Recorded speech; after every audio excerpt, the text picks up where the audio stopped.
A very good morning, dear student. I hope you are very well and happy. Today we will discuss mineral oil. इसके पहले हमने animal oil and vegetable oil discuss किए थे. आज हम mineral oil को discuss करेंगे. Mineral oil is also called petroleum oil. Why? Because we obtain mineral oil by crude oil, or we can say petroleum oil, by the fractional distillation.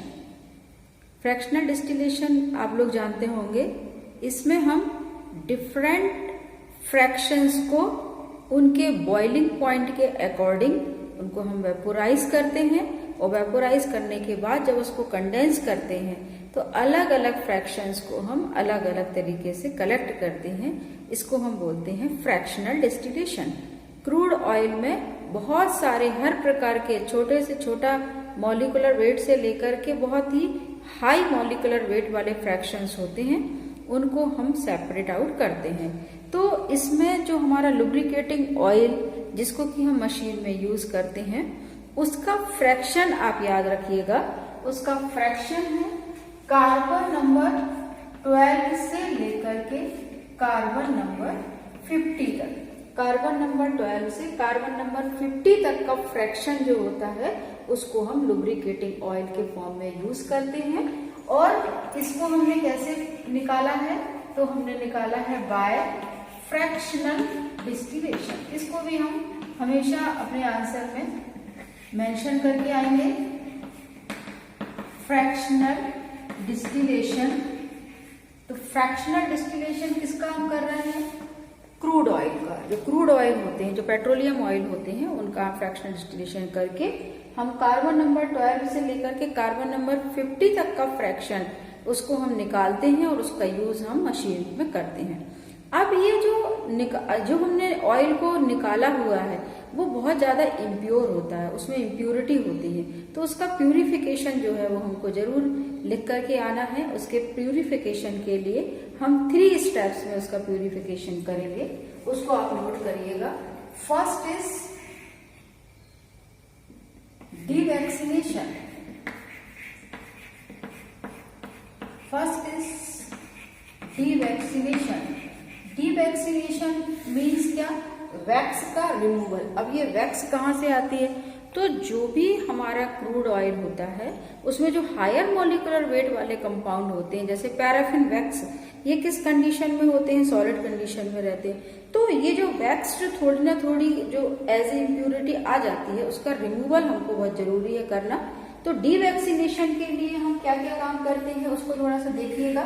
कि इसमें हमने लिया हुआ है ऑयल जिसका कि हमको प्यूरिफिकेशन करना है. तो यहाँ पर हमने ले लिया है ऑयल जिसका कि हमको प्यूरिफिकेशन करना है. और इसमें हमने यहाँ पर कुछ केमिकल ऐड किए हैं.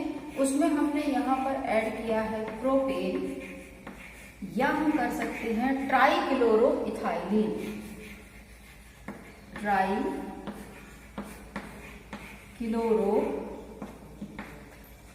इथाइलिन. इनका नाम थोड़ा सा आपने को मेमोरी में रखना है. आंसर में जरूर आप मेंशन करके आइए. या तो हम प्रोपेन सिलेक्ट कर सकते हैं या ट्राइक्लोरोइथाइलिन हमने सिलेक्ट किया है. अब दोनों को हमने क्या किया है? इसके साथ इस तरीके से मिक्स किया हुआ है. मिक्स करने के बाद इसको हम करते हैं रेफ्रिजरेट.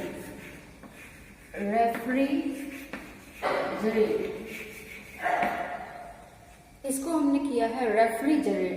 रेफ्रिजरेट किया मतलब फ्रीज किया, तो टेम्परेचर हमने कम कर दिया. टेम्परेचर जैसे ही हम कम करते हैं तो उसमें से जो वैक्स जो होती है वो सॉलिडिफाई हो जाती है. तो यहाँ पर रेफ्रिजरेट करने से क्या होता है? Removal of wax. आप कुछ इसी तरीके से थोड़ा सा याद करिएगा तो थोड़ा सा बोरिंग नहीं लगता है. नहीं तो पैराग्राफ में लिखते हैं तो बोरिंग लगता है, हमको याद भी नहीं होता है, और चेक करने वाले टीचर को भी थोड़ा सा बोरियत लगता है. तो आप थोड़ा सा इसको इस तरीके से अगर हम अरेंज करेंगे तो हमको इजी होगा. तो हमको रेफ्रिजरेट किया. रेफ्रिजरेट करने से क्या हो गया? रिमूवल ऑफ वैक्स हो गया. अब रिमूवल ऑफ वैक्स होने के बाद अब इसको हम करते हैं सेंट्रीफ्यूज. सेंट्रीफ्यूग करना मीन्स एक मशीन होती है, सेंट्रीफ्यूगल मशीन होती है, उसमें हम रखते हैं और रखने के बाद जब उसको हम बहुत तेजी से, यानी करीब करीब ये चलता है 1700 आरपीएम, आरपीएम मीन्स राउंड पर मिनट, तो एक मिनट में 1700 राउंड इस तरीके से ये मूव करता है, घूमता है। और घूमने के बाद होता ये है कि जो भी इसमें ऑयल के साथ वैक्स प्रेजेंट थी वो वैक्स अब नीचे सेटल डाउन हो जाती है। तो ये इस तरीके से यहाँ पर सेटल डाउन हो गया नीचे, और ऊपर क्या है हमारे पास ऑयल है। इस ऑयल को हम एक दूसरे सेपरेट कंटेनर में इसको हम शिफ्ट कर सकते हैं, ट्रांसफर कर सकते हैं, और ट्रांसफर करने के बाद उसका यूज हम कर सकते हैं। तो ये जो इतनी प्रोसेस है ये डिवैक्सीनेशन की है। मीन्स ऑयल को हमने प्रोपेन के साथ मिक्स किया, देन उसको रेफ्रिजरेट किया, देन इसका सेंट्रीफ्यूग किया। तो रेफ्रिजरेट और सेंट्रीफ्यूग करने से वैक्स का रिमूवल हो जाता है। आप अपने आंसर में ये केमिकल नेम स्टेप्स तो हमको करना ही करना है, और ये कितने आरपीएम पर हमने किया है, ये 1700 आरपीएम पे, ये इतनी चीजें आप मेंशन करके आएंगे तो मार्क्स आपको अच्छे मिलेंगे। इसके बाद हम सेकंड स्टेप चलते हैं, एसिड रिफाइनिंग। एसिड रिफाइनिंग में हम, जैसा नाम से समझ में आ रहा है, एसिड मतलब हमको क्या करना है, यहाँ पर एक एसिड यूज करना है। तो हम जो यूज कर रहे हैं एसिड, उसका नाम याद रखिएगा H2SO4, जो कि हम किंग ऑफ एसिड बोलते हैं। इसका यूज मतलब बहुत ही स्ट्रांग होता है, बहुत ही हाई नॉर्मेलिटी का होता है ये एसिड। तो एसिड हमने H2SO4 सिलेक्ट किया है, और इससे हम एस्फाल्टिक एंड नेफ्थेनिक इम्प्योरिटी को रिमूव करते हैं। एस्फाल्टिक एंड नेफ्थेनिक, इनको भी नाम थोड़ा सा याद रखिएगा। ये सारी चीजें आपके आंसर में मेंशन होना चाहिए। Asphaltic and naphthenic impurity, we can remove asphaltic and naphthenic impurity.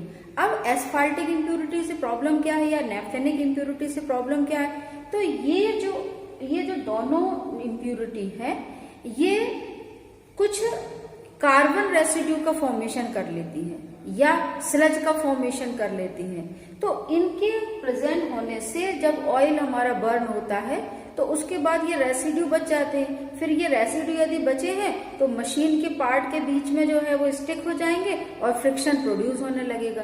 तो इनका रिमूवल बहुत जरूरी है। तो उसके लिए हमने यूज किया है H2SO4। तो H2SO4 जब हम यूज करते हैं ऑयल के साथ, तो ऑयल में हमने H2SO4 से रिएक्शन कराया तो सारी एस्फाल्टिक एंड नेफ्थेनिक इम्प्योरिटीज जो है वो डिसॉल्व हो गई।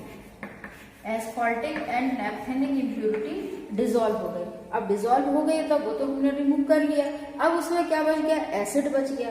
तो एसिड का रिमूवल करने के लिए हमको क्या करना पड़ेगा, हमको कोई भी अल्कली के साथ रिएक्ट कराना पड़ेगा।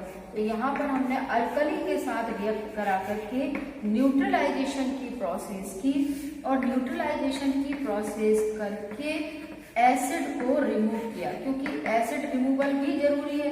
हमने उसके अंदर ऐड तो कर दिया एस्फाल्टिक नेफ्थेनिक इम्प्योरिटी को रिमूव करने के लिए, बट एसिड का रिमूवल भी बहुत जरूरी है, सॉल्वेंट की रिकवरी भी जरूरी है।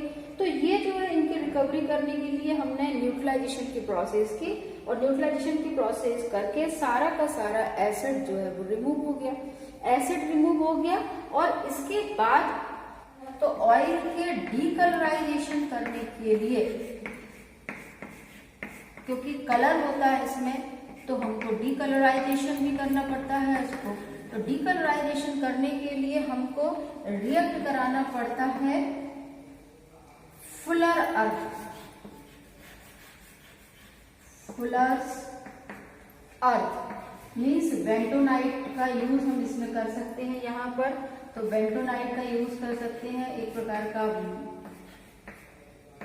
मड जैसा होता है, और इसकी टेंडेंसी होती है कि ये यहाँ पर कलर एब्जॉर्ब कर लेता है।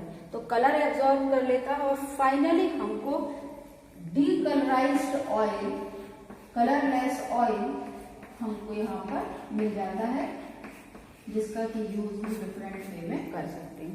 तो एसिड रिफाइनिंग में भी आप यहाँ रखिएगा हमको क्या करना है, इसमें एस्पार्टिक एंड नैप्थेनिक इम्प्योरिटी रिमूव करना है। किसकी प्रेजेंस में करना है, H2SO4 की हेल्प से करना है। H2SO4 को रिएक्ट कराएंगे तो ये सारी की सारी इम्प्योरिटी को अपने अंदर डिसॉल्व कर लेगा। डिसॉल्व तो कर लिया, इम्प्योरिटी निकल गई, बट अब एसिड को कैसे रिमूव करें, तो उसको एल्काली के साथ, हमेशा एसिड को बेस के साथ ही रिएक्ट कराना चाहिए। तो बेस के साथ रिएक्ट कराएंगे, न्यूट्रलाइजेशन की प्रोसेस होगी तो एसिड का रिमूवल हो गया।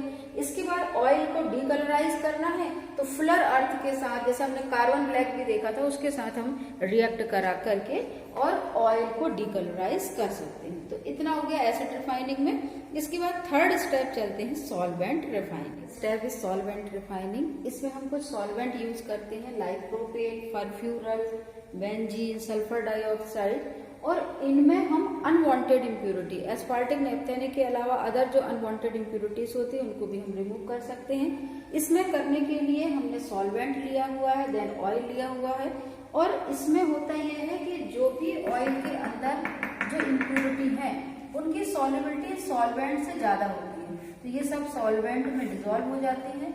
ऑयल हमारा फ्री फ्रॉम इम्प्योरिटी होता है। तो ये तो बहुत अच्छी बात है, बट इसमें प्रॉब्लम ये होता है कि जो नेचुरल ऑक्सीडाइजिंग एंटीऑक्सीडेंट जो ऑयल के अंदर प्रेजेंट होते हैं, जो ऑक्सीडेशन को रोकते हैं, उनका भी रिमूवल हो जाता है। तो थोड़ा सा हमारा एक जो ऑयल में प्रॉब्लम आता है कि वो लेस एंटीऑक्सीडेंट वाला हो जाता है, इस वजह से इजीली ऑक्सीडाइज हो जाता है, ये प्रॉब्लम है। अदरवाइज ये मेथड बहुत ही चीप है, बहुत ही इजी है, और इजी वे में हम एक गुड क्वालिटी का मिनरल ऑयल कलेक्ट कर सकते हैं। तो इसमें 3 स्टेप्स में हमने इसका पूरा प्यूरिफिकेशन देखा। मिनरल ऑयल लेस ऑयली होता है, इसका हम ध्यान रखेंगे। इसका जो कैरेक्टरिस्टिक्स है वो लेस ऑयली होता है, इस वजह से जब कभी भी हमको ऑयलीनेस इंक्रीज करना है तो उसमें हम animal oil and vegetable oil को मिक्स करके एक सूटेबल विस्कोसिटी वाला, सूटेबल ऑयलीनेस, ग्रीसीनेस वाला ऑयल हम बना सकते हैं। आई होप आपको ये कॉन्सेप्ट क्लियर हुआ होगा। प्यूरिफिकेशन की स्टेप्स और फ्रैक्शन जरूर आंसर में मेंशन करके आइए, आपको डेफिनेटली बहुत अच्छे मार्क्स मिलने वाले हैं। Thanks for watching, subscribe my channel and support me. अपना ध्यान रखिए, बाय बाय।